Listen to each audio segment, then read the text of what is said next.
We're right back here at Africa USA Radio, and I am here with the king, Mr. Griff. How are you? Man, Neo, Yes. how are you, my Tabella?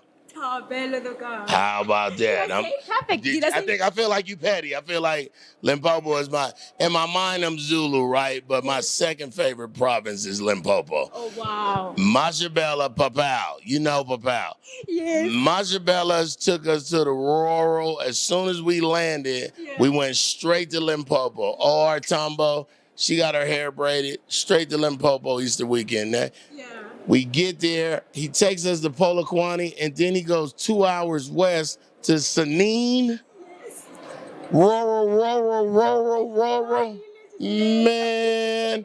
And it was cracking. We went to a traditional, it was 3:41 in the morning. It was Limpopo is my second. Limpopo people go hard. Oh, y'all, Patty, the vendor, the Shangan, they don't, man. Don't tell them they can have a party. Yes. Did they party that hard? I needed 2 days. Wow. I needed 2 days to really remember I'm American. I ain't trying to be out here with these Limpopo people. This is what they do. I'm playing. I'm trying to learn. But it's been an amazing trip. We got our winner from Consequences, a talent show we did in America to bring a comedian to South Africa for the first time. And our winner, Miss B, you guys will meet her. She did wonderful in the last. She got all her expenses paid for, and all she had to do was believe in herself and submit a 5-minute video in 1,000 rand. And she won. She came to South Africa. She destroyed it. They picked her over all the dudes. Yeah. And I'm happy. Me and my manager, Roz Thompson of Simply Roz Music.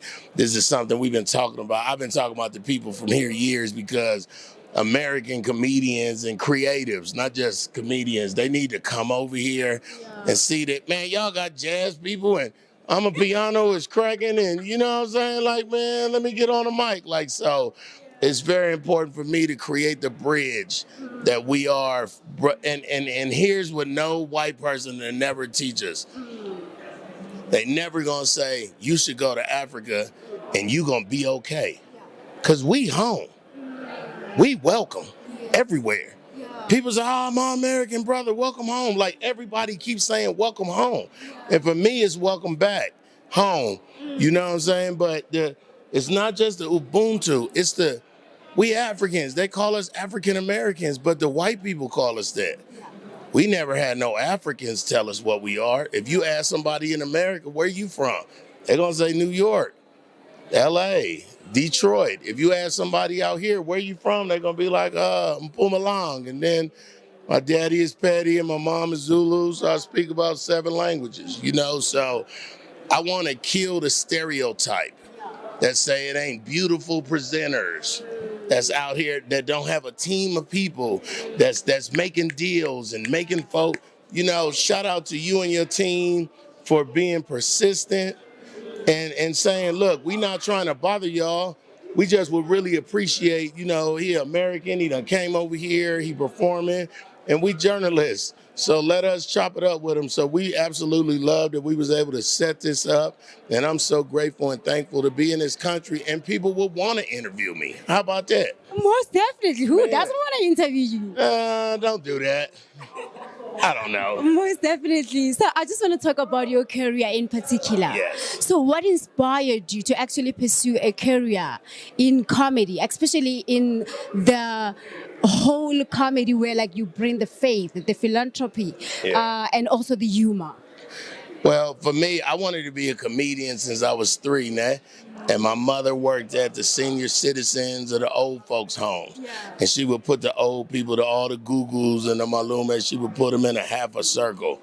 And she would say, go do your little comedy. Yeah. And I would be in there and I'd be like, hey, you know, wake up, mister. I'll see you over there. Make sure you know what I'm saying? So it's really been, I never met a comedian until I became one.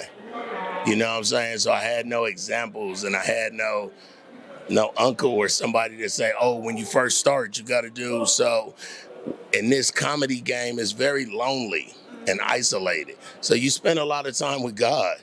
checking yourself. You know what I'm saying? God, am I on the right path? You got me, you still. If you want me to do this, you got to get me shows.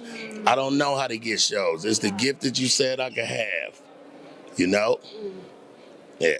So another thing that I want to ask you is about you are a father of 5, right? Or should I say 7? So how do you jungle between this kind of busy my kids business? is grown. My kids is hella grown. My baby be 17 in May, but my oldest is 33. I got 33. I got 2 31s this year. I got a 25 in June. So I've been doing comedy their whole life. They know their daddy is a comedian. They know that being a creative is important to our family, and to be able to stand on what you believe and pursue it and then learn more about it and then go to different countries and continents and go see. I went to Germany when I was 18 in the military, and it changed my life. I got everything that white people had told us about Germany, they was wrong.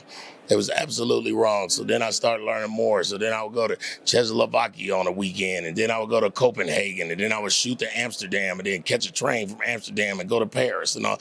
You know, so we have to expose ourselves internationally, because we're not learning it in America. Thank you so much. One last question. I'm listening.